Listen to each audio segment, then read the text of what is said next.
Aunty, আপনার কাঁধের ওখানের থার্ড পেপার দেখা যাচ্ছে।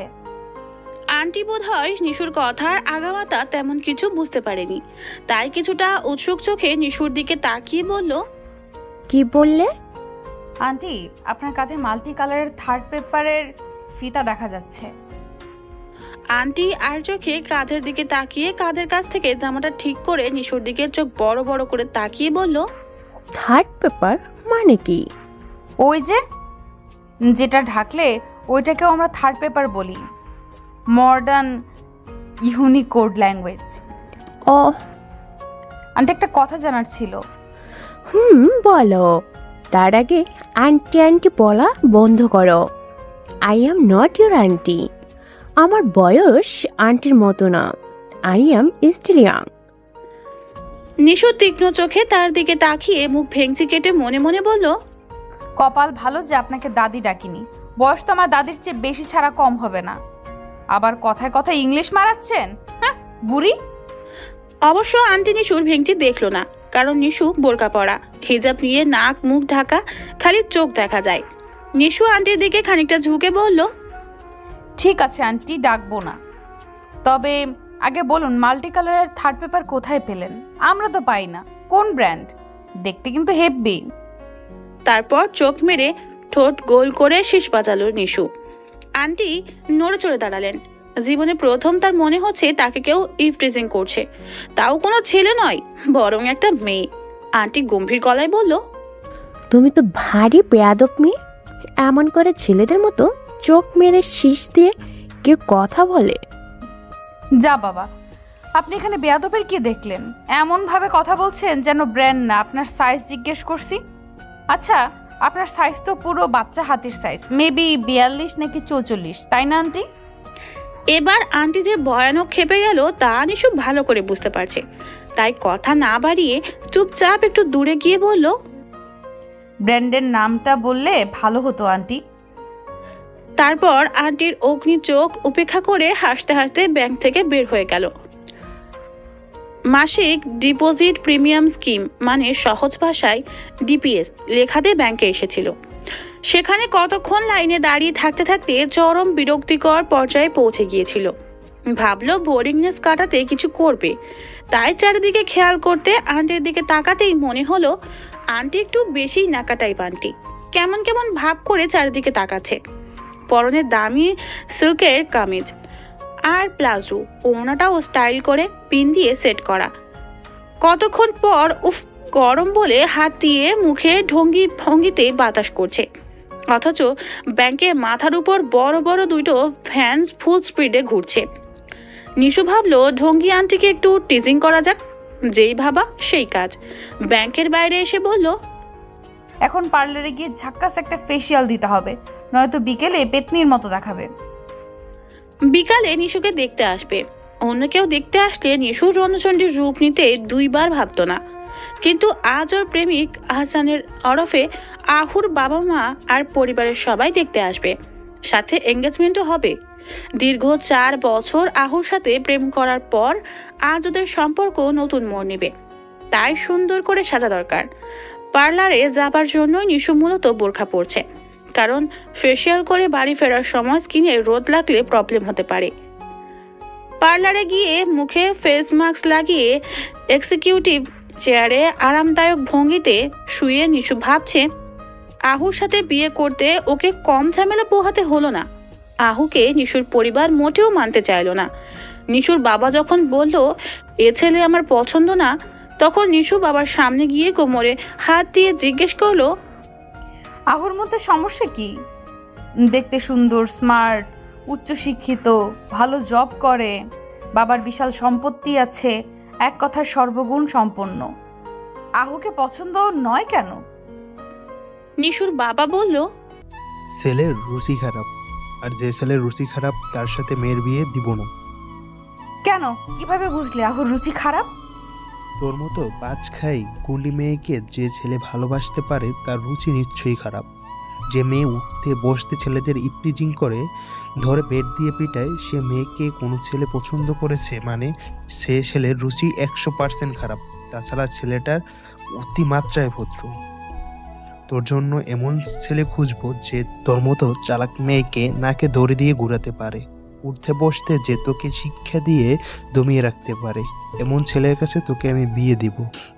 কিন্তু ছেলে তো পুরাই ভদ্রের বাপ, তুই ওকে উঠতে বসতে মারলেও বিড়ালের মতো বসে থাকবে, কোনো টুটা শব্দ করবে না। আমি বাপ হয়ে জেনে শুনে আমার ভাজ খাই বজ্জাত মেয়ের সাথে অমন ভালো ছেলের বিয়ে দিয়ে ছেলেটার জীবন কি করে নষ্ট করি বল? বাবার কথা শুনে নিশু এমন ভাবে হাঁ করলো যে মনে হয় ওর আলজিহ্বা পর্যন্ত দেখা যায়। নিশু রাগে হুঙ্কার দিয়ে বলল, তুমি আমার বাবা হয়ে আমাকে এমন কথা বলতে পারলে? বাবা বলেই বলতে পারলাম, নয়তো বাহিরের লোক বললে তুই এতক্ষণে তাকে নাককে চুবানি খাওয়াতি। তুমি আমার বাবা নামের শত্রু। সে যাই বলিস, আহুর সাথে আমি তোর বিয়ে দেব না। বিয়ে দিবা না? না। তবে শোনো, বিয়ে না দিলে আমি বাসা থেকে পালিয়ে গিয়ে আহুকে বিয়ে করব। তারপর 3 মাস পর এসে বলবো বাবা তুমি নানা হবে, তখন মজা বুঝবে। মেয়ের কথা শুনে নিশুর বাবা নিজামুদ্দিনের প্রেশার হাই হয়ে গেল। উনি জানে নিশু যা বলে তা করে দেখায়, তাই কোনো উপায় না পেয়ে বিয়েতে মত দিলেন। নিশু পার্লার থেকে বের হয়ে টুকটাক কিছু শপিং করে বাসায় চলে গেল। সন্ধ্যার পর নিশু শাড়ি পরে লক্ষ্মীমন্ত মেয়ে সেজে পাত্রপক্ষের সামনে গেল। আহু হা করে তাকিয়ে থাকলো কতক্ষণ। নিশুর দুলাভাই আহুকে নিশুর পাশে বসালো ছবি তোলার জন্য। সবাই দুজনার জুটির বেশ প্রশংসা করলো। আহু মৃদু সুরে বলল, নিশু তোমাকে খুব সুন্দর লাগছে। তাহলে গালে একটা চুমু খাও। কি বলছে এসব? বড়রা শুনলে কি ভাববে? তোমার মতো হাদারাম বয়ফ্রেন্ড যেন কারো কপালে না জুটে। 4 বছরের প্রেমে নিচে থেকে জড়িয়েও ধরলে না, 4টা বছর পুরো ওয়েস্ট। বিয়ে হলে তারপর। নিশু কিছু বলতে নিবে তখন একজন বলল, কি ফুসুর ফুসুর হচ্ছে দুজনের মধ্যে? এমন কারো কথায় নিশু চোখ তুলে তাকিয়ে মুখ হা হয়ে গেল। মনে হচ্ছে চোখ দুটো খুলে বাইরে পড়বে, কারণ যে কথা বলছে সে আর কেউ নয়, ব্যাংকের সেই আন্টি। নিশু মনে মনে বলছে, এই মাল্টি কালার মালটা এখানে কি করছে? আমাকে চিনে ফেললে তো ক্যাচাল হয়ে যাবে। তখন পাশ থেকে নিশুর শাশুড়ি বলল, বৌমা, উনি তোমার ফুফু শাশুড়ি। নিশু ফুফু শাশুড়ি শুনে ভিড়মি খাবার জোগাড় হলো। নিশু খুব নিচু স্বরে বলল, আসসালামু আলাইকুম। আওয়াজটা শুনে চমকে উঠলেন রেশমি ফুফু শাশুড়ি। তীক্ষ্ণ চোখে তাকালো নিশুর দিকে। নিশু মনে মনে দোয়া, ইউনুস, আয়াতুল কুরসি, কালিমা, যত ধরনের দোয়া ও জানে সব পড়তে লাগলো।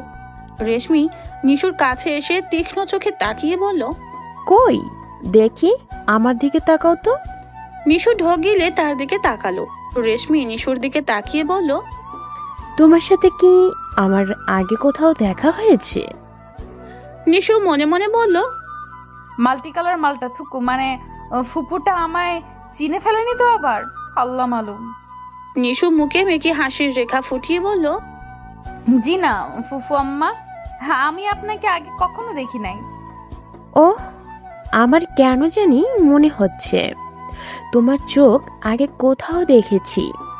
তোমার গলার স্বরটা বেশ চেনা চেনা লাগছে। আচ্ছা, তুমি বোরখা পরো? একদম না, আমার বোরকা পরতে একদম ভালো লাগে না।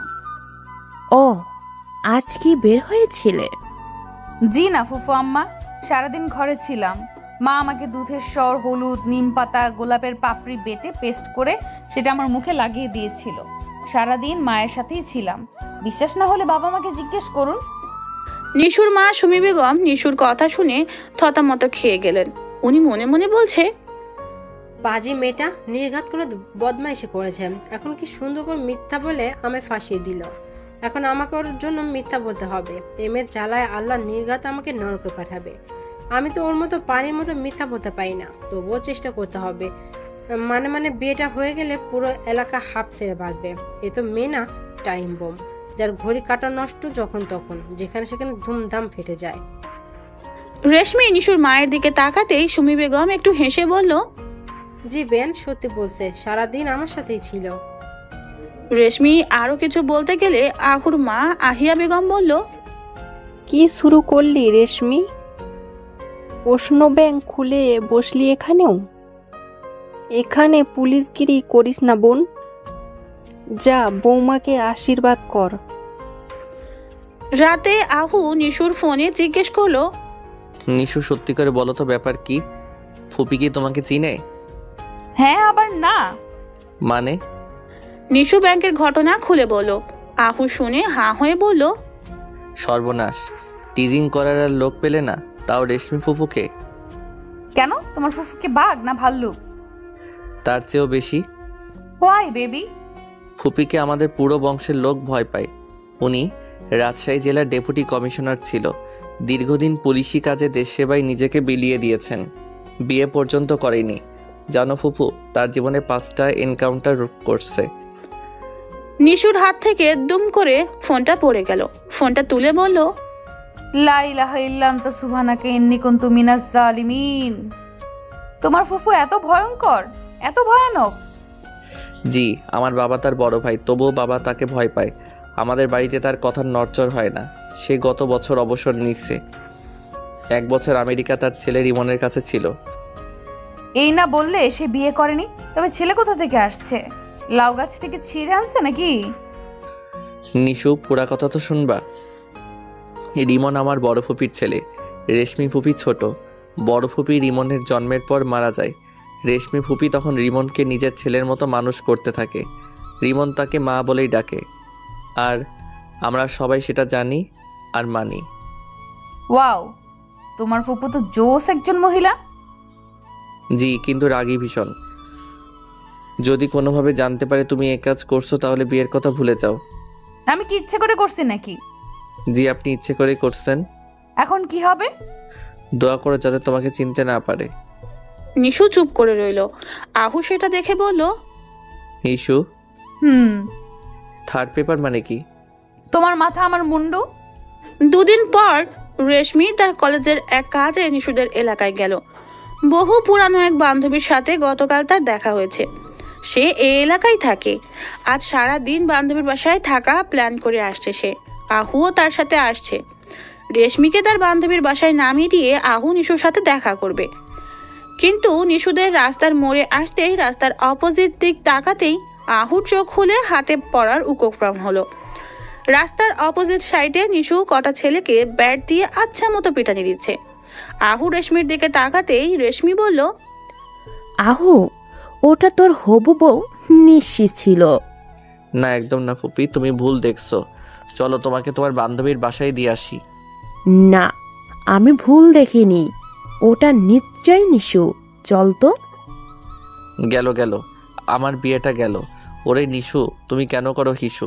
না মানে সাপের মতো হিসিস, সবসময় নাকের ডগায় রাগ নিয়ে ঘোরো। বেচারা কোনো ছেলের জানি হাত পা ভাঙছে আস।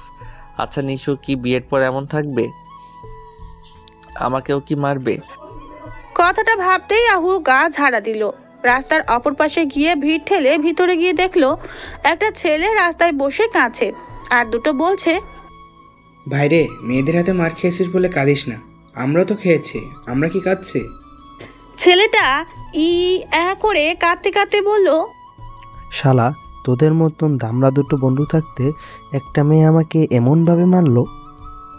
শালা এমন এমন জায়গায় বেড দিয়ে মারছে যে না কেউকে দেখাতে পারবো, আর না সহ্য করতে পারবো, আর না নিজে নিজে ব্যথায় মলম লাগাতে পারবো। ওদের এমন উদ্ভট কথা শুনে পাশের লোকজন মুখ টিপে টিপে হাসছে। রেশমি একজনকে জিজ্ঞেস করলো, ভাই, কি হয়েছে এখানে? আর বলবেন না আপা, এই দিন হারামজাদায় একটা মেয়েকে দেখে শীষ মেরে টিস করছিল। সেটা দেখে আরেকটা মেয়ে ওদের ইচ্ছে মতন দোলাই দিয়েছে। মেয়েটা কোথায়? জানি না, হুট করে কোথায় জানি গায়েব হয়ে গেল। গায়েব কি করে হয়? আহো, চল নিশুদের বাসায়। ফুপি, সেখানে কেন যাবে? তোমার বান্ধবী তো ওয়েট করছে। আরে রাখ তো বান্ধবী, চল আমার সাথে। রেশমি নিশুদের বাড়ির উদ্দেশ্যে হাঁটা ধরলে আহু ছেলেগুলোর কাছে গিয়ে বলল, ভাই কাঁদিস না, তুই এমন এলাকায় এসে মেয়েদের টিচ করলি যেখানে কিনা এক সিংহী থাকে। ছেলেটা চোখ মুছে বলল, ভাই তুমি কে? আমি ওই সিংহীর কবলে আটকে পড়া এক নিরীহ হরিণ। ছাগল বলতে পারতাম, কিন্তু তাতে সম্মানে লাগে। তার থেকে হরিণ বেটার। চলি ভাই। যাবার আগে সাবধানে যাস। তোর প্যান্টের পিছন দিক ছিঁড়ে গেছে, ভিতরের সস্তা আন্ডারওয়্যার দেখা যাচ্ছে। মেয়েদের হাতে মার খেতে আসলে একটু ব্র্যান্ডের জিনিস পরে আসতে হয়, বোকা ছেলে। ছেলেগুলো বোকার মতো আহুর দিকে তাকিয়ে রইল। আহু দ্রুত গতিতে হেঁটে রেশমির কাছে গেল। নিশুর বাবা রেশমি আর আহুকে দেখে খানিকটা অবাক হলেন। নিশুর বাবা নিজামুদ্দিন আহু আর রেশমিকে দেখে ভিতরে স্বাগতম জানালেন। তিনি যে রেশমিকে দেখে একটু অবাক হয়েছেন তা তো বোঝাই যাচ্ছে। তারপর মুখটা হাসি হাসি করে সালাম দিয়ে কুশল বিনিময় করলো। রেশমি তার প্রশ্নের জবাব দিয়ে বলল, নিশু কোথায়? নিজামুদ্দিন কি বলবে? সে তো নিজে জানে না নিশু কোথায়। মেয়েটা কোথায় কখন যায় তা কাউকে বলে না। ইদানিং নিশুকে নিয়ে তিনি বেশ ভয়েই থাকে। তিনি তাদের প্রশ্নের জবাব এড়াতে নিশুর মা সুমিকে ডাক দিয়ে বলল, নিষেধের মা, ও নিষেধের মা, দেখো কারা এসেছে। নিষাদ নিশুর বড় ভাই, নিশুর থেকে 6 বছরের বড়। আর নিশুর এমন গুন্ডি হবার পিছনে পুরো কৃতিত্ব তার। ছোটবেলা থেকেই নিষাদ নিশুকে শিখিয়েছে অন্যায় করলে সহ্য না করতে, মেয়ে বলে কেউ পুলিং করলে তাকে মেয়েদের পাওয়ার দেখিয়ে দিতে। সাধারণত বাঙালি পরিবারের সবাই নিজেদের ঘরের মেয়েকে গান, নাচ, কবিতা, লেখা শিখায়, কিন্তু নিষাদ নিশুকে মার্শাল আর্ট শিখিয়েছে। নিষাদ চেয়েছিল নিশুকে বক্সিং চ্যাম্পিয়ন বানাবে, কিন্তু উন্নত ব্যবস্থা না থাকায় সেটা হলো না। নিশু যখন কাউকে মেরে আসে, নিষাদ তখন বোনকে আদর করে বলে আমার বাঘিনী। কেউ নিশুর নামে নালিশ করলে নিষাদ বিচার না করে উল্টো তাকে শাসিয়ে দেয়। নিষাদের কারণে বাড়ির কেউ নিশুকে কিছু বলতে পারে না। নিষাদ নিশুকে এতটা ভালোবাসে যে বিয়ের জন্য মেয়ে দেখতে গেলে মেয়েকে সরাসরি বলে, আমার বোনের দুষ্টুমি যদি সহ্য করতে না পারো তবে বিয়ে হবে না, বা বিয়ের পর যেদিন আমার বোনকে কটু কথা বলবে সেদিন আমার বাড়িতে শেষ দিন হবে। এই জেদের কারণে বিয়ে পর্যন্ত হচ্ছিল না নিষাদের। কিন্তু বর্তমানে নিশু নিজে মেয়ে দেখার দায়িত্ব নিয়েছে। সবার ধারণা এবার নিষাদ বিয়ের পিড়িতে বসবেই। নিজামুদ্দিনের ডাক শুনে সুমি ভিতর থেকে বের হলো। রেশমিকে দেখে তিনিও খানিকটা অবাক হলেও কুশল বিনিময় করলেন। সুমি বলল, নিজের রুমে। আহু মনে মনে বলল, নিশু এর মধ্যে রুমে এসে পড়ছে। বা অবশ্য তো নিশু, ওর দ্বারা কিছু অসম্ভব নয়। রেশমি সুমির দিকে তাকিয়ে বলল, আমি কি নিশুর রুমে যেতে পারি? হ্যাঁ হ্যাঁ অবশ্যই। রেশমি আহুকে সাথে নিয়ে নিশুর রুমের সামনে গিয়ে দেখলো দরজা ভেজানো। তিনি দরজা হালকা ধাক্কা দিতেই খুলে গেল। নিশু ঘুমাচ্ছে। রেশমি কিছুক্ষণ নিশুর দিকে তাকিয়ে থেকে আহুর দিকে তাকিয়ে বলল, আমার বোধহয় দেখার ভুল হয়েছে। যাই হোক, আমি নিচে বেয়ানের সাথে কথা বলি, তুই ওর সাথে কথা বল। আহু মনে মনে হাঁপ ছেড়ে বাঁচলো। রেশমি রুম থেকে যেতেই আহু নিশুর দিকে তাকালো। মেয়েটা ঘুমের ভান ধরে থাকলেও কি সুন্দর লাগছে। আহু নিশুর দিকে তাকিয়ে বলল, নিশু, তুমি তো আমার মনটা চুরি করে নিছো। নিশু তখনও চোখ পিটপিট করে ঘুমের ভান ধরে রইল। আহুর মাথায় একটু দুষ্টুমি বুদ্ধি আসলো। নিশুর রুমের দরজাটা বন্ধ করে টুপ করে নিশুর চাদরের ভিতরে ঢুকে নিশুকে গভীরভাবে জড়িয়ে নিয়ে কপালে চুমো খেলো। নিশু লজ্জায় লাল হয়ে গেল। আহু নিশুর দিকে তাকিয়ে বলল, এই প্রথম তোমাকে এত লজ্জা পেতে দেখলাম, কিউট লাগছে। নিশু চোখ মেলে আহুর দিকে তাকিয়ে বলল, তোমার দেখছি বেশ সাহস হয়েছে। সাহস সবসময় ছিল নিশু, শুধু দেখাইনি। আর সাহস না থাকলে তোমার মতো বাঘিনীকে নিজের ভালোবাসার জালে কি করে আটকাতাম? তোমার মতো বাঘিনীকে বধ করতে বাঘ হওয়া দরকার। আসছে আমার বাঘ রে, গায়ে শক্তি আছে নাকি? ছাড়ো, উঠবো। আহু নিশুকে এত শক্ত করে জড়িয়ে ধরলো, নিশু নড়তেও পারছে না। আহু হাসি দিয়ে বলল, নিশু, আরো শক্তি দেখবে? ছাড়ো, কেউ এসে বললে কি বলবে? কি বলবে? আমার হবু বউ তার রুমে আসলে কে কি বলবে? হবু বউ পুরোপুরি বউ নয়, ইডিয়েট। ছাড়ো। ওহো, বাঘিনী আজ বাঘের জালে পরাস্ত তবে। নিশু হাসি দিল। আহু আবার নিশুর মাথায় চুমু খেয়ে বলল, সকাল সকাল ছেলেগুলোকে মারলে কেন? হারমিগুলো মেয়েদের সাথে ইত্রামি করছিল, ওদের ছেড়ে দেব নাকি? একটুর জন্য ফুপির হাত থেকে বেঁচে গেছো। হ্যাঁ, আমি তোমাদের দেখেই সালিয়ে নিয়ে ফুরুত হয়েছি। নিশু, তোমাকে এভাবে বুকে জড়িয়ে ধরে মনে হচ্ছে কোনো রেশমের পুতুল জড়িয়ে ধরেছি। এই রেশমের মতো নরম হাত দিয়ে ছেলেদের কেন পিটাও? ছেলেদের না পিটালে আমার হাত নিষ্পিস করে। পাগলি কোথাকার। চলো ফুপি, নিচে বসে আছে। তুমি যাও, আমি চেঞ্জ করে আসছি। পরনের ড্রেস দেখলে ফুপি পাক্কা বুঝে যাবে ওটা আমি ছিলাম। আচ্ছা। আহু নিশুর রুম থেকে বের হতেই নিশাদের সামনে পড়লো। নিশাদকে আহু কিছুটা ভয় পায়। আহু মাথা নিচু করে সালাম দিল। আসসালামু আলাইকুম ভাইয়া। ওয়ালাইকুম আসসালাম। কেমন আছেন? ভালো, তুমি? জি ভালো। নিশুর রুমে কি করছিলে? শুয়ে। কি আমার বোনের সাথে উল্টাপাল্টা কিছু করে খবর আছে? না না, কিছু করিনি। আমি তো দেখা করতে আসছিলাম। আপনার কি মনে হয় নিশুর মতো মেয়ের সাথে উল্টাপাল্টা করা সহজ নাকি? না করলেই ভালো। বিয়ের আগে বা পরে আমার বোনকে কোনো রকম কষ্ট দিলে মনে রেখো। তা তোমার কাজ কেমন চলছে? আপনাদের দোয়াই বেশ ভালো। আহু? জি ভাইয়া। তোমার কাজিন অনু কেমন আছে? আপনি অনু কথা কেন জিজ্ঞেস করছেন? না, এমনি, তেমন কিছু না। চলো নিচে। আহু মনে মনে বলল, ওরে শালা, তবে নিশু ঠিক বলছিল। তুই মনে মনে আমার বোনের সাথেই ইঙ্কু পিঙ্কু করতে চাও। ব্যাপার না, নিশুর কাছ থেকে পুরোটা জানতে হবে। নিশু সুন্দর হালকা রঙের 3 পিস পরে ভদ্র মেয়ে সেজে নিচে গিয়ে রেশমির সাথে কথা বলল। রেশমি বলল, নিশু, তুমি মারামারি করতে পারো? নিশু খানিকটা থতমত খেয়ে বলল, মারামারি কিভাবে করে? আমি তো একটা বিড়ালকেও ধমক দিয়ে তাড়াতে পারি না। রেশমি আরো কিছুক্ষণ কথা বলে চলে গেল। আহু মৃদু হেসে মনে মনে বলল, পাগলি একটা। রাতে আহু নিশুর সাথে ফোনে কথা বলছে। তখন নিশু বলছে, আহু, তুমি আমাকে যেদিন প্রপোজ করছিলে সেদিনের কথা মনে আছে? বাংলা সিনেমায় যেমন মাথায় আঘাত লেগে সব ভুলে যায়, আমার মাথায় তেমন আঘাত লাগলেও আমি ওই ভয়াবহ দিন ভুলবো না। নিশু ওর এক খ্রিস্টান বান্ধবীর বিয়েতে চার্চে গিয়েছিল। বিয়ের সকল অ্যারেঞ্জমেন্ট শেষ হওয়ার পর ক্যাথলিক চার্চের সামনে দাঁড়িয়ে সব বান্ধবীরা ছবি তুলছিল। নিশু ও বান্ধবীদের সাথে ছবি তুলছিল আর কথা বলছিল। নিশু এই প্রথম ক্যাথলিক চার্চে আসে। হিমির বিয়েতে অ্যাটেন্ড করার সবচেয়ে বড় কারণ ওদের ধর্মে বিয়ে কিভাবে হয় সেটা সরাসরি দেখবে। টিভিতে নিশু বহুবার চার্চে কিভাবে বিয়ে হয় দেখেছে, কিন্তু সরাসরি দেখার লোভটা সামলাতে পারল না। বান্ধবীদের সাথে কথা বলার সময় পিছন থেকে কেউ একজন নিশুর ওড়না ধরে হালকা টান দিল। নিশু পিছনে ফিরতেই আহু হাঁটু কেড়ে বসে সাদা রঙের এক গুচ্ছ গোলাপ ফুল নিশুর দিকে বাড়িয়ে বলল, নিশু, আমরা দুজন চার্চের মতো একটা পবিত্র স্থানে দাঁড়িয়ে আছি। আমাদের ধর্মে যেমন মসজিদ পবিত্র, খ্রিস্টান ধর্মে তেমন চার্চ পবিত্র। এই পবিত্র স্থানে দাঁড়িয়ে সত্যি মনে বলছি আমি তোমাকে বিয়ে করতে চাই। খুব ভালোবাসি তোমায়। তুমি চাইলে এখনই তোমার পরিবারের সাথে কথা বলতে পারি। নিশু কিছুক্ষণ আহুর দিকে তাকিয়ে থেকে বলল, কে আপনি? আমাকে কিভাবে চিনেন? আহুর হাত থেকে গোলাপের গুচ্ছটা পড়ে গেল।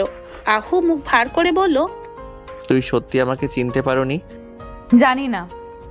মাসখানেক আগে তোমার খালামণির বিয়ে আমার ছোট চাচার সাথে হয়েছিল, তখন পরিচয় হলো। তারপর তো 3-4 বার তোমার বাড়িতে গেলাম, আর গত সপ্তাহে তো তোমার সাথে কথাও বলেছিলাম। তুমি ভুলে গেলে? আমি তো কত লোকের সাথেই কথা বলি, সবাইকে কি মনে রাখবো নাকি? ও। আহুর খুব অভিমান হলো। আহু বিড়বিড় করে বলছে, সব লোকের সাথে আমার তুলনা দেয়া কেন লাগবে? সবাই তো তোমাকে ভালোবাসে না, আমি ভালোবাসি। সেদিন তোমার চোখের প্রশংসা করলাম, তাও ভুলে গেলা? তোমার খালামণি আর আমার কাকুর বিয়েতে দুজন কত দুষ্টামি করলাম, তাও ভুলে গেলা? আহু দাঁড়িয়ে নিশুর দিকে তাকিয়ে বলল, দুঃখিত, আমি বুঝতে পারিনি তুমি আমাকে চিনো না। আমি ভেবেছিলাম তুমি আমাকে খুব ভালোভাবে চিনো। সবার সাথে আমাকে মিলাবে ভাবিনি। যাই হোক, দুঃখিত। আহু সেখানে এক মুহূর্তও দাঁড়ালো না, রাগ করে চলে গেল। সেদিন বিকালে আহু কিছু কাজে নিশুদের এলাকায় গিয়েছিল। তখন রাস্তার মোড়ে জটলা বাঁধা দেখে সেখানে গেল। গিয়ে দেখলো নিশু একটা ছেলেকে ভয়ানক পেটাচ্ছে। নিশু সাধারণত জিন্স প্যান্ট আর শার্ট কামিজ পরেই নিশু সাধারণত জিন্স শার্ট আর শার্ট কামিজ পরে প্রায়ই। হয়তো জিন্স পরে মারামারি করতে সুবিধা হয়। ছেলেটা কোনো মতে পালিয়ে তো গেল, কিন্তু যাবার আগে চাকু দিয়ে নিশুর হাতে আঘাত করে গেল। আহু তাড়াতাড়ি নিশুর কাছে গিয়ে পকেট থেকে রুমাল বের করে হাতটা বেঁধে দিল। নিশু আহুর থেকে নিজের হাত ছাড়িয়ে নিতে গেলে আহু একটা ধমক দিয়ে বলল, বেশি নড়লে তুলে একটা আছাড় দিব। মেয়ে হয়ে ছেলেদের মতো থাকো কেন? ওই মেয়ে সবসময় নাকের ডগায় রাগ নিয়ে ঘোরো কেন? নিজের ভিতর একটু মেয়েলিপনা থাকলে তোমার জাত যাবে না। এই প্রথম বোধ হয় নিশুকে কেউ ধমক দিয়ে কিছু বলল। অন্য কেউ বললে নিশু তাকে দেখিয়ে দিত, কিন্তু এ ছেলেকে কি বলবে? ভালোবাসে যে সে ছেলেটাকে। নিশু মনে মনে বলল, ভাগ্যিস মনের কথা কেউ শুনতে পায় না, নয়তো এ ছেলে শুনে ফেলতো আমি ওকে ভালোবাসি। আহু নিশুকে নিয়ে হসপিটালে গেল। ডক্টররা ভালো করে ড্রেসিং করে দিল। আহু নিশুকে বাসায় নিয়ে এসে সবার সাথে আলাপ করলো। নিশুকে বলল, ডাক্তার বলছে রাতে জ্বর আসতে পারে, ওষুধ খেলে ঠিক হয়ে যাবে। নিশু মাথা নেড়ে শুধু হ্যাঁ বলল। রাত 12টা। নিশু আহুর নাম্বারে ফোন দিবে কি দিবে না ভাবছে।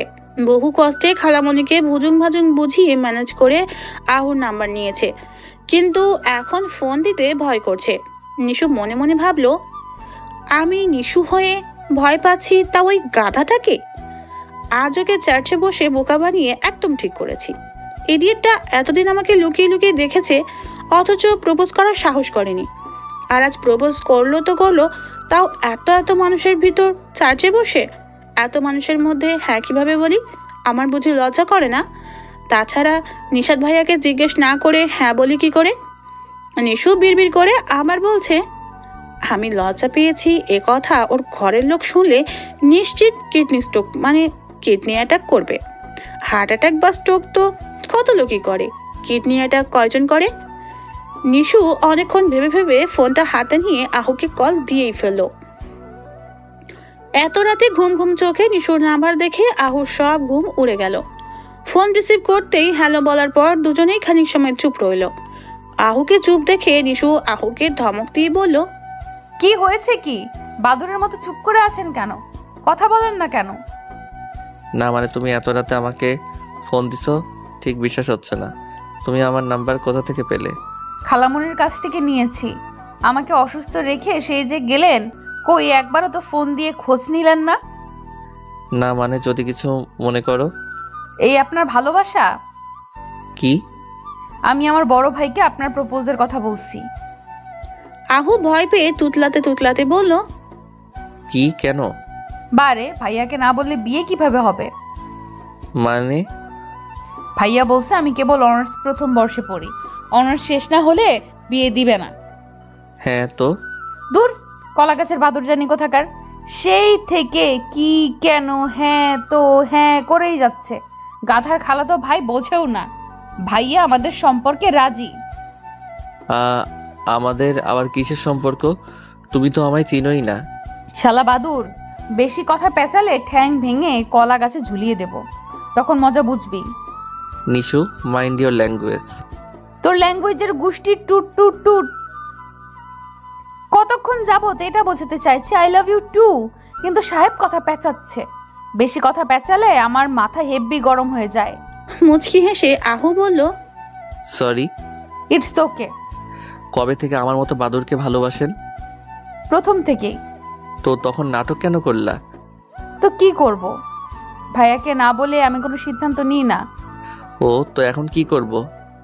আচ্ছা আচ্ছা গাধার পাল্লায় পড়লাম তো। বলি তোমাকে কি এখন প্রেমও করা শিখাবো?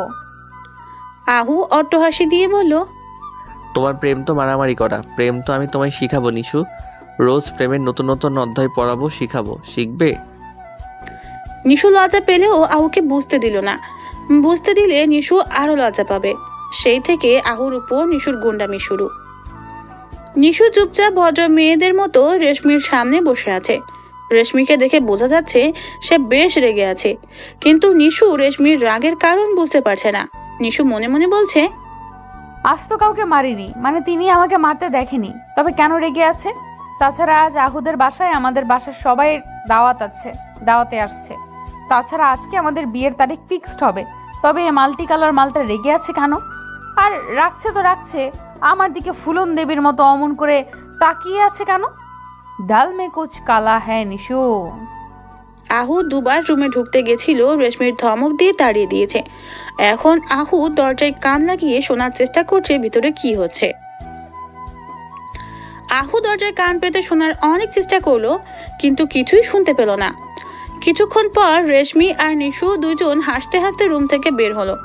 আহু চোখ বন্ধ করে মাথা ঝাড়া দিচ্ছে, আবার চোখ ভালো করে আঙুল দিয়ে কষলে সামনে তাকিয়ে দৃশ্য দেখে পুরো হা হয়ে গেল।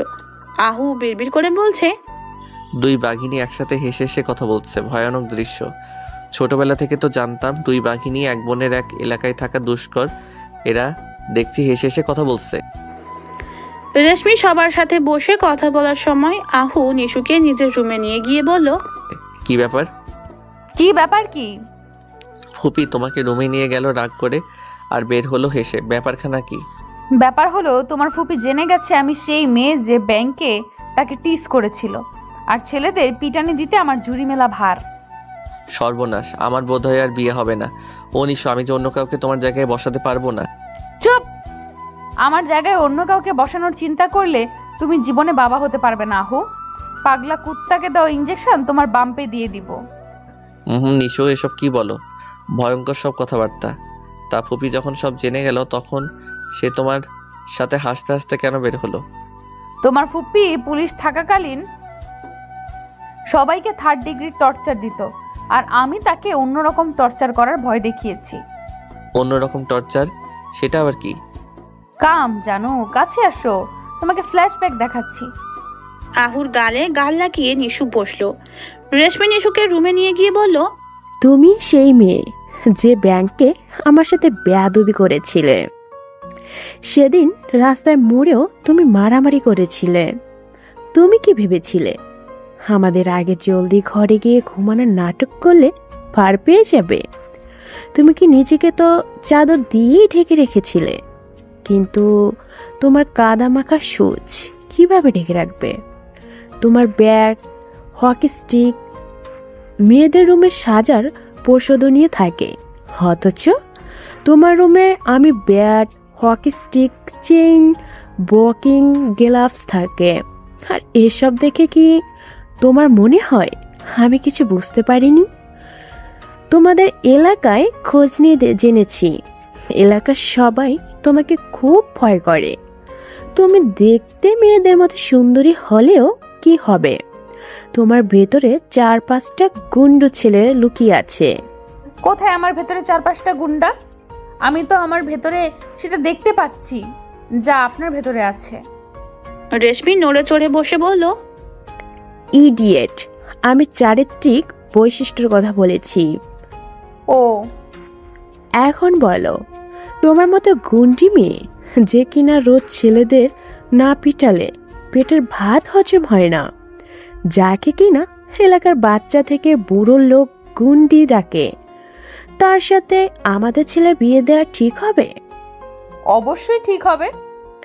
তোমার একটা পজিটিভ দিক দেখাও। আপনার আহু আমাকে পাগলের মতো ভালোবাসে। এটা তো আহুর পজিটিভ দিক হলো, তোমার পজিটিভ দিক বলো। এটাই আমার পজিটিভ দিক। যদি বলি আমি আহুকে আমার পুরোটা দিয়ে ভালোবাসি, তবে হয়তো আপনার সেটা বিশ্বাস হবে না, বা বিশ্বাস হলেও আমার ভালোবাসার মূল্যায়ন হয়তো করবেন না। কিন্তু যেখানে আহু আমার জন্য পাগল, সেখানে আপনি আমাকে আহুর বউ হিসাবে মানতে বাধ্য। স্মার্ট গার্ল, চালাকি করে সঠিক জায়গায় হাত দিয়েছো। I know I am smart. তবু যদি না মানি তবে?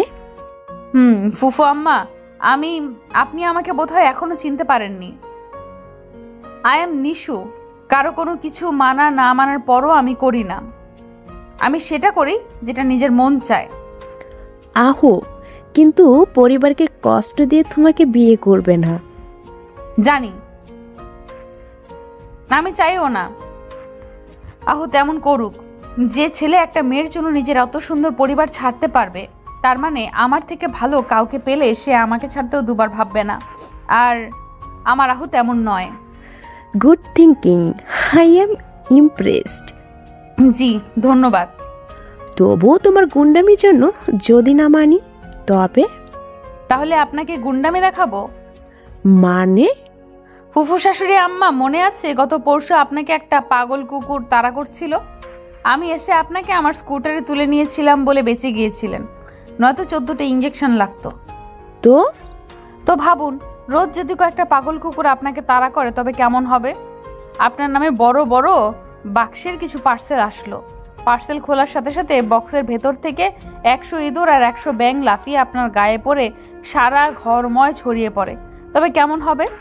আরও কিছু বাক্স থেকে তেলাপোকা, টিকটিকি কিংবা কেঁচো বের হলো, তবে কেমন হবে? নিশু, তুমি কি নোংরা আর ভয়ঙ্কর। এর চেয়ে ভয়ানক আর একটা কথা বলি, তা হলো ফুফু শাশুড়ি আম্মা, আপনি দাদি হতে যাচ্ছেন। আহুর সন্তান আমার পেটে। হোয়াট? আরে ফুপু শাশুড়ি আম্মা, হাইপার হবেন না, আপনার প্রেশার বেড়ে যাবে। বিশ্বাস না হলে আহুকে গিয়ে জিজ্ঞেস করুন আমার পিঠের ডান পাশে আর নাভির নিচে, ঠিক নিচে দুটো তিল আছে কিনা। দেখবেন আহু লজ্জায় লাল হয়ে যাবে। নিশু, তুমি ভয়ঙ্কর পাগল মেয়ে। আহু সত্যি ভুল কাউকে বাছাই করেনি। যে মেয়ে নিজের কাছের মানুষকে আগলে রাখার চেষ্টা করতে পারে, সে নিঃসন্দেহেই ভালো স্ত্রীও হতে পারে। দোয়া করি তোমরা সুখী হও। সামনের মাসের 26 তারিখ আহু আর নিশুর বিয়ের তারিখ নির্ধারিত হলো, আর তার ঠিক 1 মাস পর অনু আর নিশাদের বিয়ের তারিখ ঠিক হলো। নিশাদ অনুকে অনেক আগে থেকেই পছন্দ করত, কিন্তু বলার সাহস ছিল না। অনুকে ভালো লাগার সবচেয়ে বড় কারণ ছিল অনু নিশুকে নিজের ছোট বোনের মতো স্নেহ করে। যদিও অনু জানতো না নিশাদের বিয়ে নিয়ে এমন উদ্ভট শর্ত আছে, কিন্তু যখন থেকে নিশুর সাথে অনুর পরিচয়, তখন থেকেই নিশুর দুষ্টুমিগুলো অনুর খুব ভালো লাগতো। সে জন্যই অনু নিশুকে খুব ভালোবাসতো, আর সে ভালোবাসা দেখেই নিশাদের মনে অনুর প্রতি ভালো লাগা তৈরি। আর ভালো লাগা ভালোবাসার রূপ নেয়, কিন্তু বলার মতো সাহস নিশাদ বা অনু কেউই করতে পারেনি। যে সমস্যার সমাধান নিশু করে দিয়েছিল। নিশু বুঝতে পারছিল এ অকমার ঢেকি দুটো কোনো কাজে না, তাই বড়দের বলে দুজনের 4 হাত এক করে দিল। বাড়ির পরিবেশে খুব হাসি খুশিময়, হাসি খুশি যেন গরম জিলাপি ভাজার গন্ধের মতো সারা বাড়িতে মোমো করছিল। কিন্তু কথায় আছে, অতি হাসি কান্নার কারণ হয়। গত 5 ঘন্টা যাবৎ আহুর বাড়ি থেকে শুরু করে নিশুদের বাড়ির সবাই হন্যে হয়ে নিশুকে খুঁজছে। সকালে নিশুদের রাস্তার মোড়ে থেকে নাকি কিছু ছেলে নিশুকে কিডন্যাপ করছে। সে থেকে বাড়ির সবাই পাগলের মতো সব জায়গায় নিশুকে খুঁজছে। অনেক খোঁজাখুঁজির পর, রেশমির অনেক চেষ্টার পর নিশুর লোকেশন ট্রেস করা গেছে।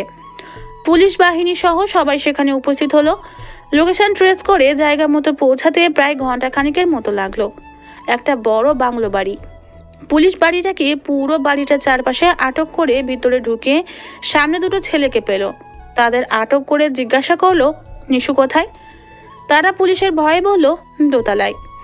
আহু নিশাদ পুলিশের অপেক্ষা না করে আগেই দোতলায় উঠে ঘরগুলো চেক করতে লাগলো। আহু একটা দরজা খুলতেই দেখলো ভিতরে চেয়ারের সাথে নিশু বাঁধা। নিশু দরজা খোলার শব্দে আহুর দিকে এক নজর তাকিয়ে লজ্জায় চোখ নিচু করে মাটির দিকে তাকিয়ে রইল। আহু নিশুর দিকে তাকাতেই দেখলো ব্লাউজটা কাঁধের কাছ থেকে ছেঁড়া, ভিতরে টপস দেখা যাচ্ছে। পরনের শাড়িটা নেই, শুধু ব্লাউজ আর পেটিকোট পরে থাকার কারণে পেট নাভি দেখা যাচ্ছে। গালে চরের দাগ, পরপর বেশ কয়েকবার চর মারলে ঠিক যেমন দাগ বসে তেমন দাগ বসে গেছে গালে। চুলের খোপায় পড়া রজনীগন্ধা আর গোলাপের ফুলের খোপামালার ফুলগুলো ছিঁড়ে এলোমেলো হয়ে গেছে। আহুর কল্পনায় ছিল না ও কোনোদিন নিশুকে এমন ভাবে দেখবে। নিশু সে নিচের দিকে তাকিয়ে আছে। এত শক্ত প্রকৃতির নিশুর আজ নিজেকে মেয়ে বলে পরাজিত মনে হচ্ছে। মাথা নিচু করে নিঃশব্দে চোখের জল ফেলছে। আজ নিশুর চোখের জলের রং দেখতে স্বচ্ছ হলেও ওগুলো চোখের জল নয়, বরং হৃদয় খরিত লাল রক্ত। এত বছর যাবৎ যে সব সময় মেয়েদের সম্মানহানি হবার থেকে তাদের বাঁচিয়েছে, আজ সে নিজেই চরম লাঞ্ছিত হলো। সত্যি আজ নিশুর জন্য বড্ড লজ্জার দিন। অন্যদের যে রক্ষা করতে পারত, সে নিজেকে রক্ষা করতে কি তবে ব্যর্থ হলো? আহু নিশুর কাছে এসে হাত পায়ের বাঁধনগুলো খুলে দিল। নিশু মনে মনে ভেবে রেখেছে আজ থেকে আর আহুর দিকে তাকাবে না। তাকানোর মতো দৃষ্টি নিশু হয়তো হারিয়ে ফেলেছে। আহু নিশুর হাত ধরে বলল, নিশু আমার দিকে তাকাও। নিশু আহুর দিকে না তাকিয়েই বসা অবস্থায় আহুকে জড়িয়ে ধরে বলল, সরি আহু, সরি। তোমার জন্য আজ নিশু থেকে তোমার লক্ষ্মী নিশুর মতো সেজেছিলাম, কিন্তু তোমাকে দেখাতে পারিনি। সরি। আহু নিশুকে জড়িয়ে রইল। কাছে দুজন, কিন্তু শব্দহীন বোবা কান্না ওদের। রক্তক্ষরণ দুজনের মনে হচ্ছে, কিন্তু সেটা অদৃশ্য, বাইরের কেউ তা দেখতে পারবে না। এই রক্তক্ষরণের যন্ত্রণা শুধু এরা দুজনই বুঝতে পারবে, অন্য কেউ নয়। একটু সময়ের মধ্যেই নিশাদ, রেশমি, পুলিশ সহ বাকি সবাই রুমে হাজির হলো। নিশাদ নিজের বোনকে এমন অবস্থায় দেখে পাথরের মতো জমে গেল। পৃথিবীতে কোনো ভাইয়ের কাছে এর থেকে বীভৎস দৃশ্য হয়তো আর হতে পারে না।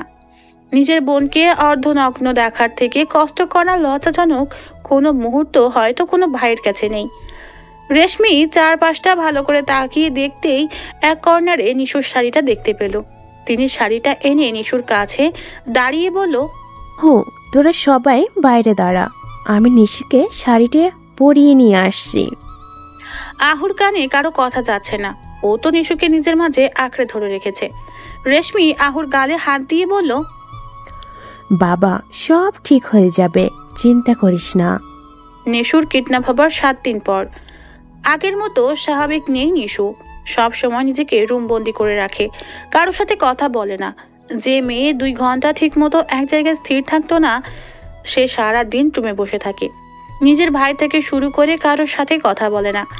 নিশাদের নিজেকে প্রচন্ড অপরাধী মনে হয়। নিজের বোনকে রক্ষা না করতে পারা ভাইয়ের জন্য সবচেয়ে বড় ব্যর্থতা। আহু রোজ দেখা করতে এসে ফিরে যায়। রোজ নিশুদের বাড়িতে এসে নিশুর রুমের দরজার কাছে ঘন্টার পর ঘন্টা বসে থাকে। নিশু দরজার অপর পাশে বসে থাকে। আহু কথা বলে, নিশু শোনে, কিন্তু উত্তর দেয় না। নিশু চুপ করে শোনে আর নীরব কান্না করে। আহু দরজার ওপাশে কান পেতে থাকা নিশুর অস্তিত্ব অনুভব করে। আজও আহু নিশুর রুমের দরজার কাছে বসে রয়েছে। নিশু ঠিক দরজার অপর পাশে, দরজার সাথে কান লাগিয়ে শুনছে আহু কি বলে। আহু দরজার কাছে গিয়ে বলল, নিশু, আজ তো একটু কথা বলো। গত 7 দিনে তুমি আমার সাথে একটু কথা বলোনি, আজ একটু বলো প্লিজ। তোমার কণ্ঠ না শুনে শান্তি পাচ্ছি না। নিশু তখনও নিশ্চুপ। নিশু নিঃশব্দে কাঁদছে। নিশু, তোমার মনে আছে মাস 4 আগে তুমি একটা মেয়েকে হসপিটালে দেখতে গিয়েছিলে? মেয়েটা সুইসাইড করতে চেয়েছিল, কারণ মেয়েটাকে কেউ রেপ করেছে। তুমি মেয়েটাকে বুঝিয়েছিলে জোর করে ছুঁয়ে দিলে কেউ নষ্ট হয়ে যায় না। মেয়েরা অত সস্তার বস্তু নয় যে জোর করে ছুঁয়ে দিলে নষ্ট হয়ে যাবে। তুমি তখন মেয়েটাকে সমীকরণের মিশ্রণ নামক একটা বই পড়তে দিয়েছিলে, যেখানে একটা গল্প ছিল আবহমান। তুই বলেছিলে গল্পটার নায়ক মেয়েদের মতো ছেলে হয় না। আমি সেই গল্পের নায়ক মেয়েদের মতো হতে চাই না, শুধু ওর মতো প্রিয় মানুষটার হাতটা শক্ত করে ধরতে চাই। নিশু গল্পের রুষা কিন্তু ধর্ষিত হওয়ার পরও নিজের মনোবল অটুট রেখেছিল। তবে তুমি আমাদের নিশু হয়েও কেন পারছো না? তুমি তো ধর্ষিতা নও, তোমাকে ওরা শুধু তুলে নিয়ে গিয়েছিল। এছাড়া তো তোমার কোনো ক্ষতি হয়নি। নিশু প্লিজ একবার আমার মুখোমুখি হও, আমি তোমায় কিছু বলতে চাই। নিশু দরজা খুলে আহুর পাশে বসে বলল, আমার সাথে ওরা ঠিক কি কি করছে শুনবে তুমি? আসো, ভেতরে আসো। এলাকার সবার মতে নিশুর ধর্ষণ হয়েছে, কিন্তু যেটা পুরোপুরি ঠিক না। নিশুর ধর্ষণ হয়নি, শুধু অপহরণ করা হয়েছিল। নিশুকে ওদের এলাকার কমিশনারের ছেলে সাকি তুলে নিয়ে গিয়েছিল, কারণ নিশু সাকিকে একবার সর্বসম্মুখে অপমান করেছিল। নিশু সেদিন সাকিকে অপমান করে ভুল কিছু করেনি। সাকি সেদিন একটা মেয়ের সাথে খুব নোংরামি করছিল, আর নিশু সেটার প্রতিবাদ করেছিল মাত্র। সেই রাগটা মেটাতেই সাকি নিশুকে কিডন্যাপ করেছিল, কিন্তু ওরা নিশুর সাথে তেমন কিছুই করতে পারেনি। সাকি এবং সাকির 2 বন্ধু জাহিদ এবং উজ্জ্বল এর বলা অনুসারে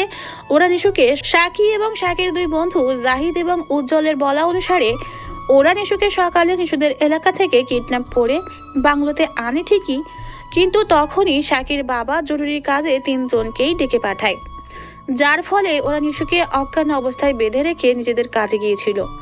দুপুরের পর ফিরে সাকি নিশুর কাছে যায়, কিন্তু তখন আবার সাকির বাবা সাকিকে ফোন দেয় ওর দাদা নাকি মারা গেছে। সাকির দাদা মারা যাবার কথা শুনে সাকি চলে যায়, আর জাহিদ উজ্জ্বলকে রেখে যায় নিশুকে পাহারা দিতে, আর ওদের বলে যায় ওর আগে যেন নিশুকে কেউ স্পর্শ না করে। জাহিদ আর উজ্জ্বল সাকিকে ভীষণ ভয় পায়, তাই সাকির কথার অবাধ্য হয়নি। সাকি আবার ফিরে আসার আগেই পুলিশ সেখানে যায় আর নিশুকে উদ্ধার করে। পরের দিন সাকিকে আটক করা হয়েছে। কিডন্যাপিং ও অ্যাটেম্পট টু রেপ করার অপরাধের মামলা করা হয়েছে ওদের নামে। বিচার কার্য কি হয় দেখা যাক। আজ নিশু আহুর সাথে নিজের বিয়ে ভেঙে দিয়েছে। সাকিকে পুলিশ আটক করার পর আহু আর নিশাদ থানায় গিয়েছিল। থানায় গিয়ে পুলিশকে বলল 10 মিনিটের জন্য সাকিদের সাথে ওদের দুজনকে জেলে ঢুকিয়ে দিতে, কিন্তু পুলিশ এমনটা কখনোই করবে না। রেশমি, নিশাদ আর আহুকে অনেকভাবে বুঝিয়ে বাড়ি পাঠায়। আজ যদি নিশুকে সবাই ফিরে পেয়ে থাকে তবে সেটা একমাত্র রেশমির কারণে। রেশমি বহু বছর পুলিশ হিসেবে দেশ সেবায় নিয়োজিত থাকায় ও জানে কখন কি ব্যবস্থা নেওয়া দরকার। সেদিন রেশমির বুদ্ধির জোরে নিশুর খোঁজ করা সম্ভব হয়েছিল, নয়তো হয়তো নিশু নামের মেয়েটার সাথে খুব বাজে কিছু হয়ে যেত। নিশুর রুম থেকে বের হয়ে আহু চুপচাপ নিজের বাড়ি চলে গেল।